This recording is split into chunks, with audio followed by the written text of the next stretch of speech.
मुंबई शेजारी बदलापुरात सुद्धा एफडीएनं मोठी कारवाई केलेली आहे। ग्राहकाला बुरशी लागलेला पिझ्झा बेस दिल्याप्रकरणी राऊत चौकात असलेल्या फ्लिपकार्ट मिनिट्सचा परवाना निलंबित करण्यात आलाय।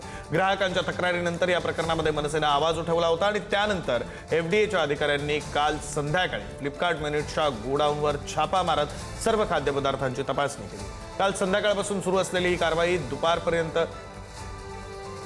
परवा संध्याकाळपासून सुरू असलेली ही कारवाई काल दुपारपर्यंत सुरू होती आणि या कारवाई दरम्यान या ठिकाणी एफडीए अधिकाऱ्यांना काही डर्टी खाद्यपदार्थ आढळून आले आणि त्यानंतर या फ्लिपकार्ट मिनिट्सच्या ब्रांचचा परवाना निलंबित करण्यात आलाय। तर जनतेच्या आरोग्याशी खेळणाऱ्या अशा कंपन्यांवर कायमस्वरूपी कडक कारवाई करण्याची मागणी स्थानिक मनसे पदाधिकाऱ्यांनी केलेली आहे।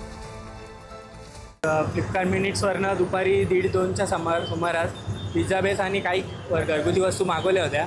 त्याच्यात मी पिझ्झा बेस 2 मागवलेले, तर त्यातला एक पिझ्झा बनवला आणि दुसरा बनवताना तर निदर्शनास आलं की त्या पूर्ण पिझ्झा बेसला बुरशी लागलेली होती। तर त्या संदर्भात मी इथे आलं असता यांनी मला उडवाउडवीची उत्तरं दिली। त्यानंतर मी आमच्या मनसे टीमला फोन केला आणि मग त्यांच्या थ्रू त्यांच्यावर कारवाई केली। आपण या गोष्टीचा कालपासून पाठपुरावा करत आहे आणि पोलीस प्रशासनाकडे आपण स्टोअर संदर्भात 318ची मागणी केलेली आहे, कारण की जे काही गोष्टी घडल्या आहेत ह्या एक प्रकारची चिटिंग आहे ग्राहकाची। आणि महत्त्वाचा मुद्दा असा की एफडीएने जी कारवाई केली आहे तर आमची मागणी एक असं असेल की स्टोअरला सील लावा।